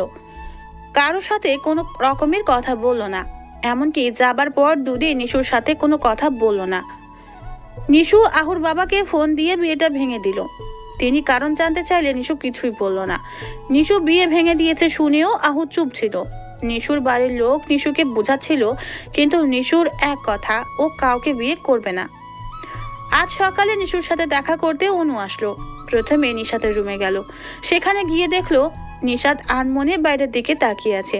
হাতের জ্বলন্ত সিগারেটটা নিজে নিজেই জ্বলতে জ্বলতে আঙুল ছুঁয়ে দিচ্ছে, কিন্তু নিশাদের নিজের আঙুলের জ্বালা পোড়ায় কোনো ভ্রুক্ষেপ নেই। অনু নিশাদের হাত থেকে সিগারেটটা ফেলে পাশে থাকা গ্লাসে নিশাদের আঙুলটা চুবিয়ে বলল, খেয়াল কোথায় তোমার? আঙুল যে পুড়িয়ে ছাই করে দিচ্ছ। মনের জ্বালানির কাছে এই জ্বালানি কিছুই না। একটা দীর্ঘ শ্বাস ফেলে অনু নিশাদের কাঁধে হাত দিয়ে বিছানায় বসালো। ড্রেসিং টেবিলের ডয়ার থেকে অ্যান্টিবায়োটিক অয়েন্টমেন্ট নিশাদের আঙুলে লাগাতে লাগাতে বলল, হাত পোড়ালে বুঝি মন পোড়ানোর কষ্ট কমবে? যদি কমে? নিজেকে কষ্ট দিলে কখনো মনের কষ্ট কমে না। তবে কি করব অনু? আমার ছোট্ট বোনটাকে ওভাবে দেখে আমার কেমন লাগছে তা তোমাকে বোঝাতে পারবো না। নিশু তোমার না একার না, আমারও বোন। নিশাদ বসা অবস্থায় অনুর কোমর জড়িয়ে ধরে ওকে শক্ত করে জড়িয়ে ধরে চোখ বন্ধ করে বলল, আমি কিছু বুঝতে পারছি না অনু, আমার নিশুকে আমি এভাবে দেখতে পারছি না। সব ঠিক হয়ে যাবে, তুমি চিন্তা করো না। আমাদের নিশু আবার আগের মতো হয়ে যাবে। বেশ কিছুক্ষণ অনু এভাবে নিশাদকে জড়িয়ে রাখলো। নিশাদ অনুকে জড়িয়ে ধরা অবস্থায় বলল, বেশ খানিক সময় অনু নিশুকে বুঝালো ওসব ঘটনা ভুলে যেতে, এভাবে নির্জীব না হয়ে আগের নিশু হয়ে যেতে। নিশু শুধু অনুর কথার প্রত্যুত্তরে হু হা জবাব দিল। অনু নিশুকে বিভিন্ন ভেঙে পড়া মানুষ যারা কিনা ঘুরে দাঁড়িয়েছে তাদের কথা শোনাচ্ছিল, আর বলছিল তারা যদি ঘুরে দাঁড়াতে পারে তবে নিশু কেন পারবে না। নিশু তাচ্ছিল্য হাসি দিয়ে বলল, অনু আপু, আমরা সবসময় অপরকে উপদেশ দিই, তাদের বড় বড় মহান ব্যক্তিদের বাণী শোনাই। বিভিন্ন মানুষ যারা কিনা ভেঙে পড়ে উঠে দাঁড়িয়েছে তাদের বাণী শোনাই, কিন্তু অনু আপু ওসব বাণী বই পুস্তকে খাটে, বাস্তব জীবনে নয়। নয়তো ওসব বাণী অপরকে শোনানো খুব সহজ, কিন্তু নিজের বেলায় প্রয়োগ করা খুব কঠিন। এখন তো আমার সেই সব মেয়েদের কথা মনে করে হাসি পাচ্ছে যাদের কিনা এক সময় আমি বড় বড় কথা বলে ঘুরে দাঁড়াতে বলতাম। তাদের অবস্থা দেখে তখন কষ্ট হতো, কিন্তু তাদের ভেতরের ঝড় বোঝার মতো সামর্থ্য আমার ছিল না। কিন্তু পৃথিবীতে কেউই অন্যের মনের ঝড় বুঝতে পারে না, শুধু একটু বোঝার ভান করে মাত্র। আমার সাথে ঘটার পর আমি বুঝতে পারছি মেয়েগুলোর মনের অবস্থা কি হয়েছিল। তুমি বুঝতে পারবে না অনু আপু। তারা কি তোর বলা মোটিভেশনাল কথা শুনে একটুও মোটিভেট হয়নি? একজনও কি ঘুরে দাঁড়ায়নি তাদের জন্য? হ্যাঁ, দাঁড়িয়েছে, প্রায় 70% দাঁড়িয়েছে, কিন্তু 30% দাঁড়াতে পারেনি। আর আমি বোধহয় ওই 30%ই পড়েছি। বাজে কথা বলিস না নিশু, এসব ন্যাকামি কথায় আমাদের নিশুকে মানায় না। আর তুই আবুকে কি বলছিস? তোর এখান থেকে যাবার পর থেকে ও কারোর সাথে কথা বলেনি, ঘর থেকে বের হয়নি। কি হয়েছে তোদের মাঝে? ওকে সত্যিটা বলে দিয়েছি। কি সত্যি? এই যে আমার রেপ হয়নি, তবে রেপের থেকে কম কিছুও হয়নি। মানে? মানে রেপ বলতে তোমরা বোঝো ভার্জিনিটি চলে যাওয়া। হ্যাঁ, আমি এখনো ভার্জিন, তবে মলেস্ট বা রেপ বলতে শুধু ভার্জিনিটি চলে যাওয়াকে বোঝায় না, অনেক কিছু বোঝায় আপু, অনেক কিছু। মানে? সাকি সেদিন আমার শরীর স্পর্শ করেছে, নোংরা নোংরা কথা বলেছে, আমার ঠোঁটেও নোংরা ঠোঁট ছুঁয়েছে। বিশ্বাস করো আপু, তারপর থেকে নিচের শরীরটাকে ঘৃণা লাগে। মনে হয় শরীরের যেখানে যেখানে ও স্পর্শ করেছে সেখানটা কেটে ফেলি, কিন্তু পারি না। মানসিকভাবেও প্রতি সেকেন্ডে টর্চার করছে আমায়। ওর বিচ্ছিরি হাসি, নোংরা কথা, অশ্লীল স্পর্শ সব প্রতিনিয়ত আমার মনে মাথায় ঘুরছে, আর প্রতিনিয়ত নিজেকে ধর্ষিতার মতো লাগছে। আমি আহুকে এটাই বলেছিলাম যে মেয়েকে তুমি 4 বছরের অধিক সময় ভালোবেসেও তার সাথে সম্পর্কে থেকেও তাকে ছুঁয়ে দিতে পারোনি। সে মেয়ে সারা শরীর একটা কুকুর ছুঁয়ে দিয়েছে। পারবে তুমি তেমন মেয়েকে নিয়ে সারা জীবন সংসার করতে? তার সাথে সারা জীবন কাটাতে গিয়ে এটাকে মনে হবে না তোমার আগে তাকে অন্য কেউ তাকে ছুঁয়েছে? তো আহু কি বলছে? কোনো কথা বলেনি, কতক্ষণ আমার দিকে তাকিয়ে থেকে চলে গেছে। আপু প্লিজ এসব কথা বলো না, ভালো লাগছে না। তুমি যাও ভাইয়ার সাথে গল্প করো, আমার ঘুম পাচ্ছে, ঘুমাবো। অনু আর কোনো কথা বলল না, চুপচাপ রুম থেকে বের হয়ে গেল। অনু বের হওয়া মাত্রই নিশাদ অনুকে বলল, কি হলো, কিছু বলেছে ও? কি? নিশাদ, ওকে কিছুদিন সময় দেওয়া দরকার। একটা ভয়ানক ঝড় গেছে মেয়েটার উপর, সেটা থেকে ওকে আগে নিজেকে গুছিয়ে উঠতে দাও, আগে নিজেকে বুঝতে দাও। কিন্তু অনু এভাবে একা একা রুম বন্ধ করে থাকা কোনো সলিউশন নয়। তা জানি, তবে ওকে কোনো মোটিভেশনাল বানিয়ে দিয়ে লাভ হবে না, কারণ নিজেই মোটিভেশন দেওয়ার রানী। তবে কি করব? চলো নিশু, স্টাইলে কিছু করি। মানে? নিশু বলে না, মানুষকে শিক্ষা হোক বা মোটিভেশন দুটোই টাকে দিয়ে দেওয়াই হোক যাকে সে ভয় পায়। নিশু কাকে ভয় পায়? উল্টো পুরো এলাকা আত্মীয় স্বজন ওকে জমের মতো ভয় পায়। নিশু একমাত্র রেশমি আন্টিকেই ভয় পায়। দেখা যাক সে কি করতে পারে। সে কি রাজি হবে? আলবাত হবে। রেশমি বসে আছে নিশুর ঠিক সামনে। একটা বড় পার্কের মাঠের মধ্যখানে মুখোমুখি বসে আছে দুজন। রেশমির হাতে বড় একটা ডান্ডা। রেশমি ডান্ডাটা নাড়াতে নাড়াতে বলল, অন ডিউটি থাকাকালীন বহু আসামিকে ডান্ডা মেরে ঠান্ডা করেছি, আর তোমার মতো পুচকু মেয়েকে পারবো না, যে মেয়ে কিনা আমাকে ব্যাং, টিকটিকি, ইঁদুরের ভয় দেখিয়েছিল, ব্যাংকে বসে 3rd 4 পেপার বুঝিয়েছিল। তোমার নামে তো ইফটিচিং কেস করা দরকার। মেয়ে হয়ে মেয়েদেরই টিচ করো কেন? ছেলেরা কি দোষ করেছে জানো? তোমার বয়সে আমি কত ছেলেকে টিচ করেছি। নিশু চোখ বড় বড় করে রেশমির দিকে তাকালো। রেশমি বলল, ওভাবে তাকিও না, সত্যি সত্যি টিচ করেছি। শুনবে কি কি করেছি? কলেজে যাবার পথে এলাকার ছেলেদের গায়ে বেলুনে পানি ভরে তা ছুঁড়ে মারতাম, সাইকেলের হাওয়া বের করে দিতাম, বেশি দেরি করলে চাকাসহ খুলে নিয়ে আসতাম। একবার নদীর পাড়ে ঘুরতে গেলাম, দেখলাম আমাদের কলেজের কিছু ছেলে জামা কাপড় খুলে আধ ন্যাংটা হয়ে গোসল করছে। ব্যাস ওদের কাপড় চুরি করে এনে পুরাতন কাপড় দোকানে 3 ভাগে 1 ভাগ দামে বিক্রি করে দিয়েছিলাম। আন্টি আপনি তো আমার থেকে বড় পাজি ছিলেন। জানো তোমার মধ্যে সবচেয়ে কোন গুণটা বেশি ভালো লাগে আমার? কোনটা? তুমি নিজের স্বকীয়তা বজায় রাখো, নিজ সত্তায় স্থির থাকতে জানো, কিন্তু বর্তমানে তুমি নিজ সত্তা হারাতে বসছো। আন্টি আমার এখন সব কিছু বিষাদময় লাগে। সামান্য একটা ঘটনা এমন হলে তাহলে আমার মতো যন্ত্রণা পেলে কেমনে করতে? তবে তো তুমি বৈরাগী বা বনবাসী হতে। আপনার মতো যন্ত্রণা মানে? আন্টি আপনার সাথে কি আমার মতো কোনো ঘটনা ঘটেছিল? এমন নয়, তবে মানসিক প্রেশার। আন্টি আমাকে বলা যাবে? এক শর্তে। কি? এ ঘটনা তুমি আমি ছাড়া তৃতীয় কেউ জানবে না, এমনকি আহুও না। ওকে, ডান।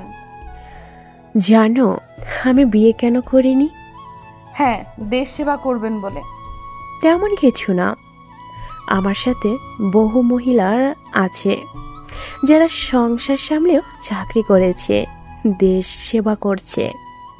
তবে বিয়ে কেন করেননি? জায়গা খেয়েছিলাম। কি?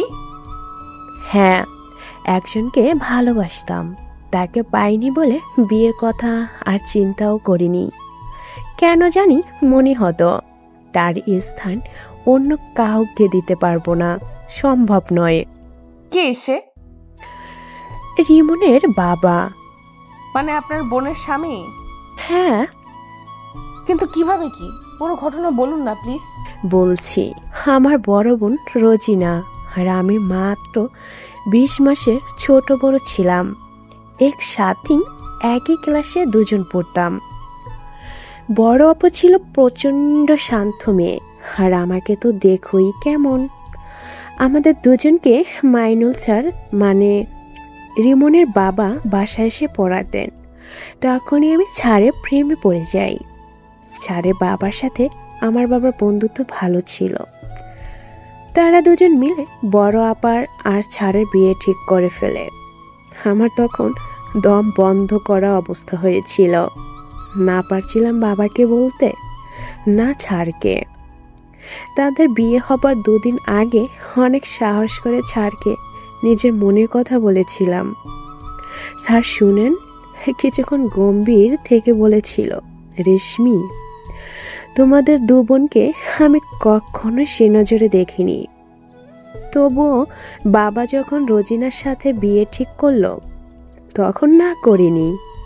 তুমি এখন না বলে আরো আগে বলতে, হয়তো তোমার বা আমার পরিবারকে কিছু বলা যেত, যেটা এখন সম্ভব নয়। তুমি আমার চেয়েও ভালো কাউকে পাবে আশা করি। তুমি যথেষ্ট বুদ্ধিমতী মেয়ে, তোমাকে এ বিষয়ে বোঝানোর প্রয়োজন আছে বলে মনে করি না।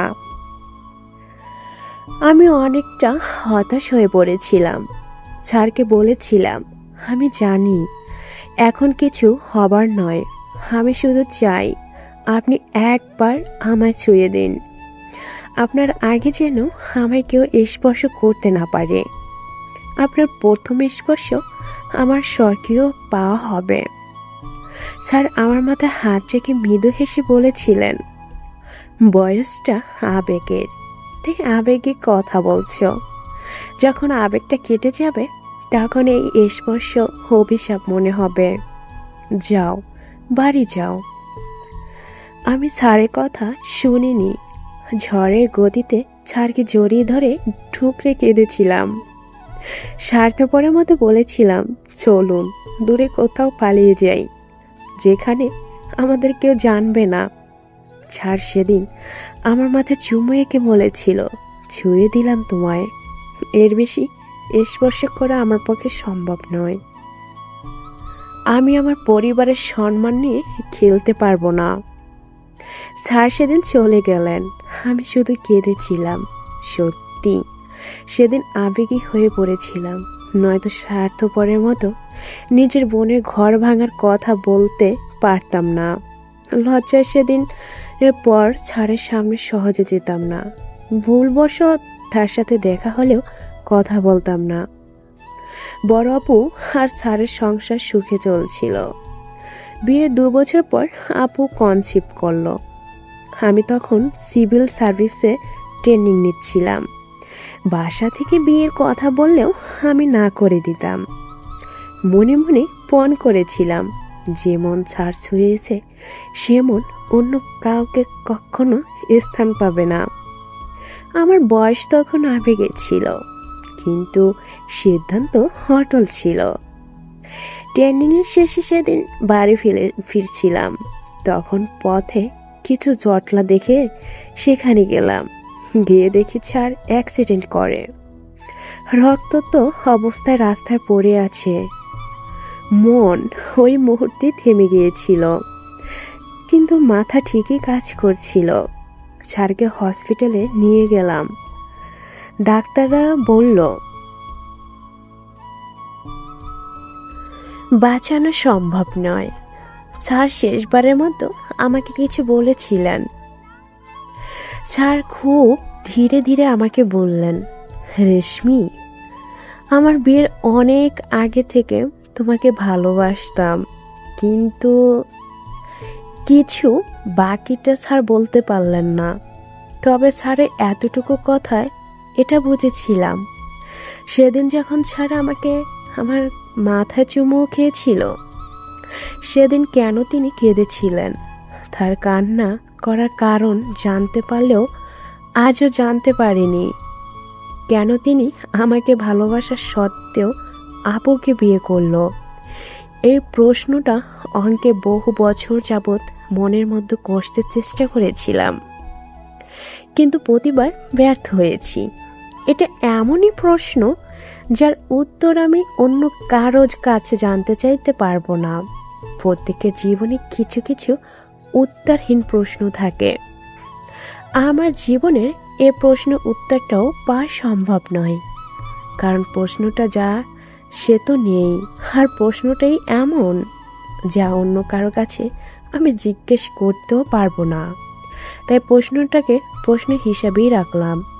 এতগুলো বছর কি মানসিক যন্ত্রণা আর একাকিত্বে কাটিয়েছি তা কেবল আমি জানি।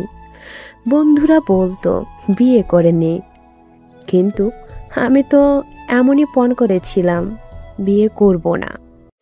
আর স্যার মৃত্যুর আগে যা বলল তাতে বিয়ে করার প্রশ্নই ওঠে না। স্যারের মৃত্যুর শোক আপু নিতে পারল না। রিমন জন্মের সময় মৃত্যু হলো তার। ভেবেছিলাম কোনো একদিন প্রশ্নটা করব, কিন্তু তার হলো না। আপু স্যার দুজনেই চলে গেলেন, আমার জন্য রেখে গেলেন প্রশ্ন।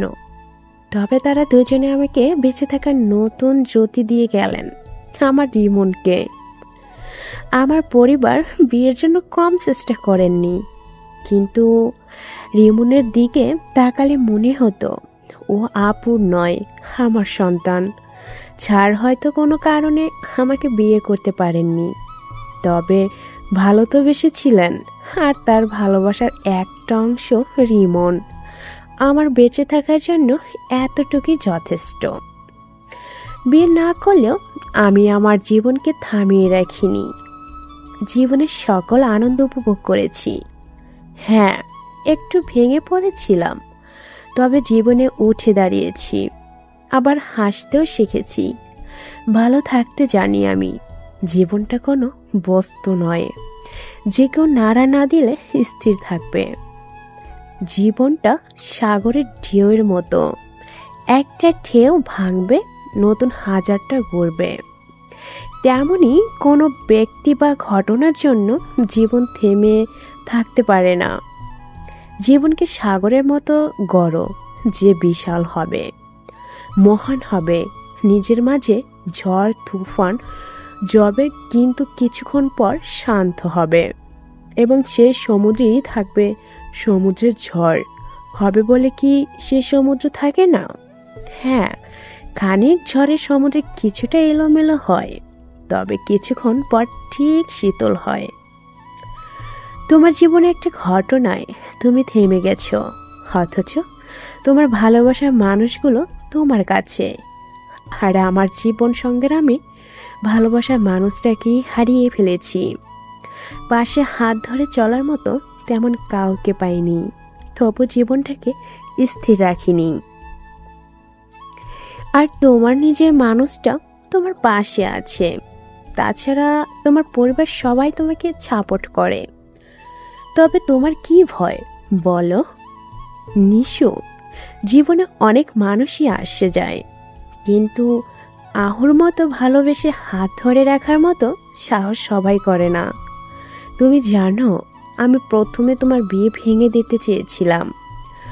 প্রথম দিন তোমাকে দেখেই বুঝেছিলাম তুমি সে ব্যাংকের মেয়েটা।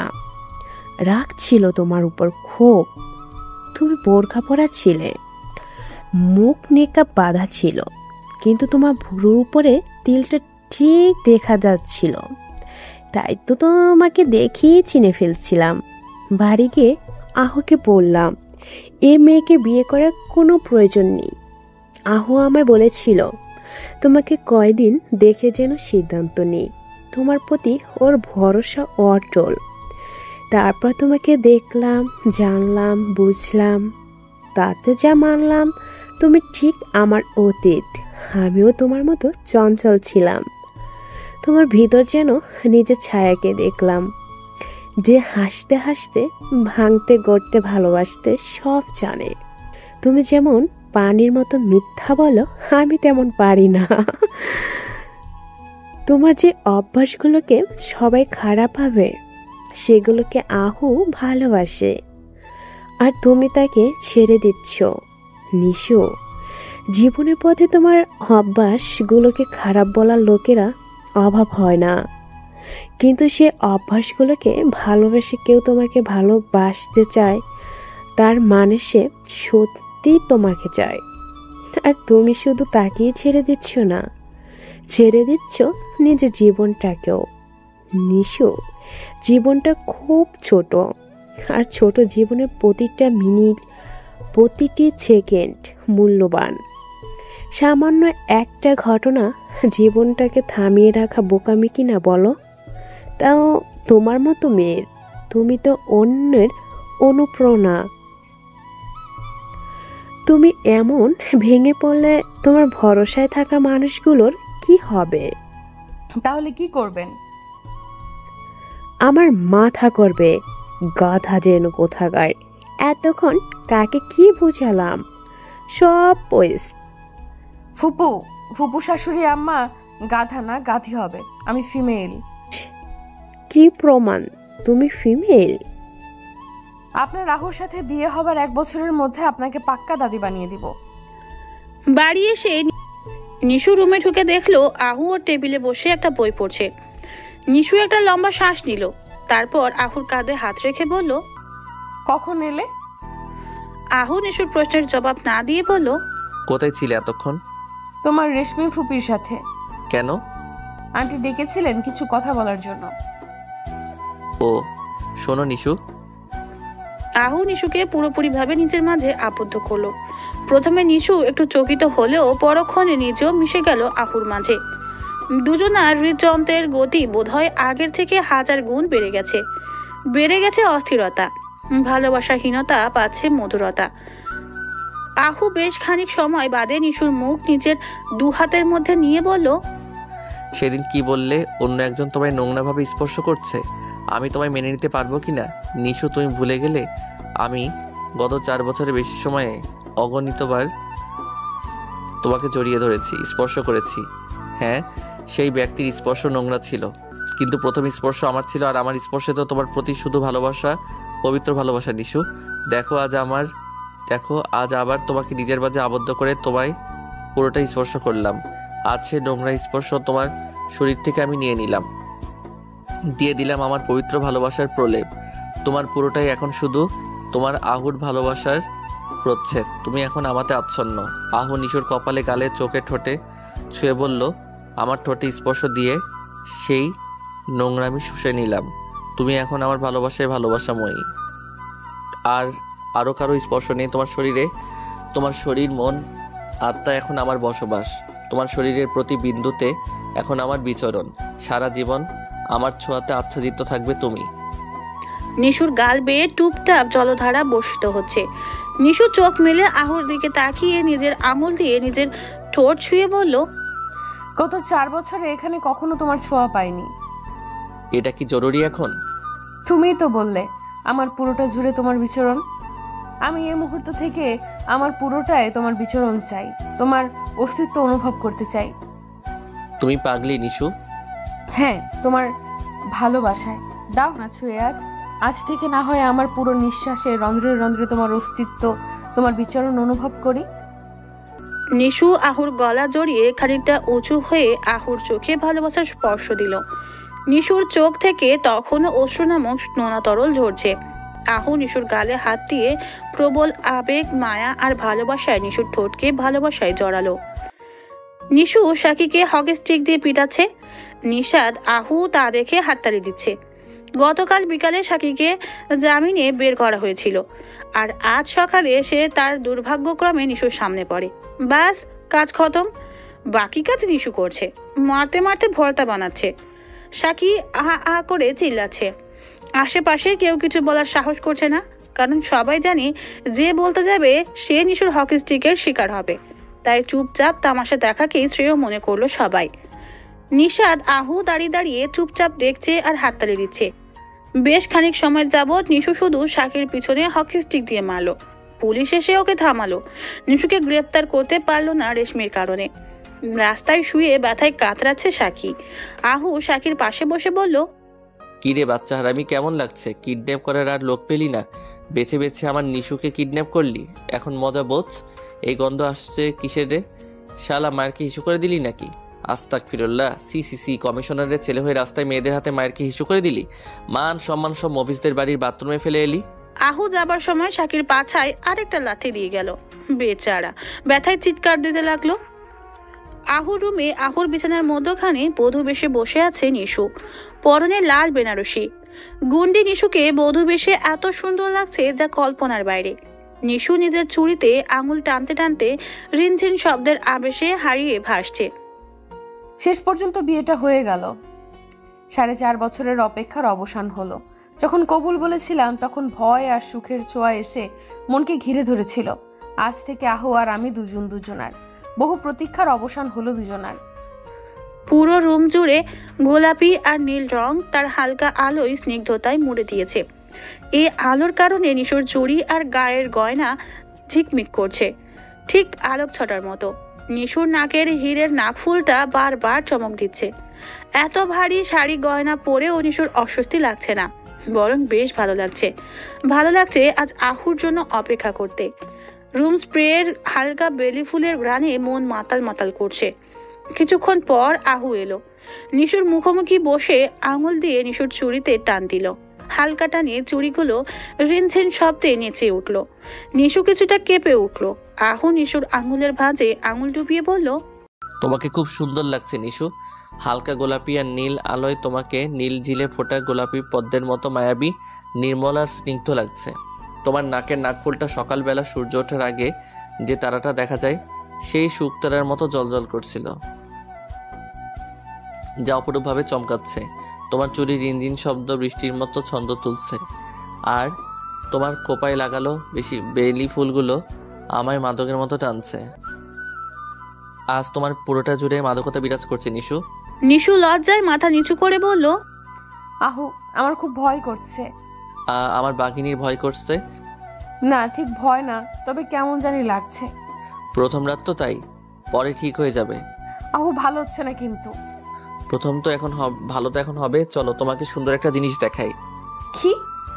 পূর্ণিমার 2টো চাঁদ একসাথে দেখাবো। 2টো চাঁদ? হ্যাঁ, একটা আকাশের আর একটা আমার ঘরের নিশু। নো ফিল্মি ডায়লগ আহু। হা হা হা। আহু নিশুর হাত ধরে নিচে নামিয়ে নিয়ে বারান্দায় যাবে, তখন দরজায় টোকা পড়লো। আহু কপাল কুঁচকে চোখে মুখে বিরক্তি ভাবে টেনে বলল, এই সময় কি আসলো? আমি কি করে বলবো, দরজা খুলে দেখো। আহু দরজা খুলতেই রেশমি আহুকে ঠেলে রুমে ঢুকে বলল, তোদের দুজনকে বিরক্ত করার জন্য দুঃখিত। আমি নিশুর বিয়ের গিফট দিতে এলাম। গিফট লাগবে না ফুপি, দোয়া করলেই হবে। রেশমি হাসি দিয়ে নিশুর হাতে র্যাপিং পেপার দিয়ে সাজানো পরিপাটি সুন্দর একটা বক্স তুলে দিয়ে বলল, হ্যাপি ম্যারিড লাইফ। নিশু বক্সটা হাতে নিয়ে বলল, ধন্যবাদ ফুপি। ওয়েলকাম টু আওয়ার ফ্যামিলি বৌমা। আজ থেকে রোজ তোমার সাথে বউ শাশুড়ি খেলবো। আর আগে গিফটটা খুলে দেখো। আহু, তুই অন্যদিকে তাকা। আহু অন্যদিকে তাকানোর পর নিশু বক্স খুলে 880 ভোল্টেজের ঝটকা খেলো। চোখ বড় বড় করে রেশমির দিকে তাকিয়ে বলল, এগুলো কি আন্টি?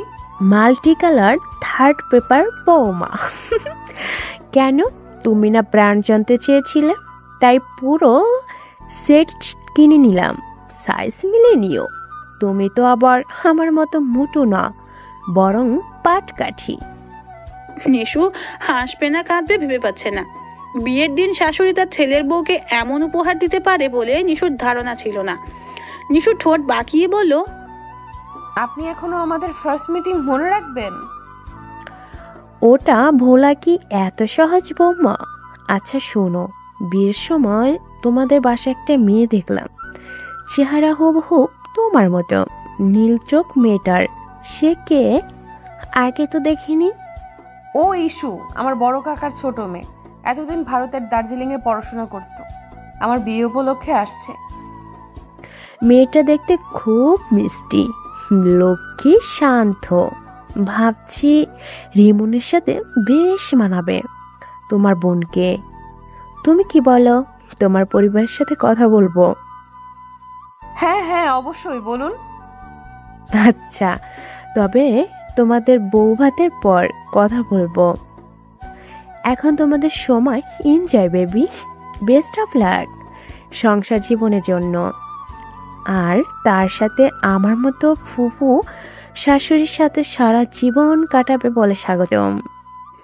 রেশমি যেতে নিশু মাথায় হাত দিয়ে বলল, হাই রে গিফট, হাই রে মাল্টি কালার মাল, থুকু ফুপু।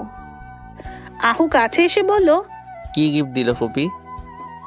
নিশু জল দিয়ে বক্সটা পিছনে লুকিয়ে বলল, কিছু না কিছু না। আজব, লজ্জা পাচ্ছ কেন দেখি? খবরদার, একদম হাত দেবে না। ওকে কিন্তু বাঘিনীকে রাস্তার বরের কাছে বন্দি করবই। আসছে আমার বাঘ রে।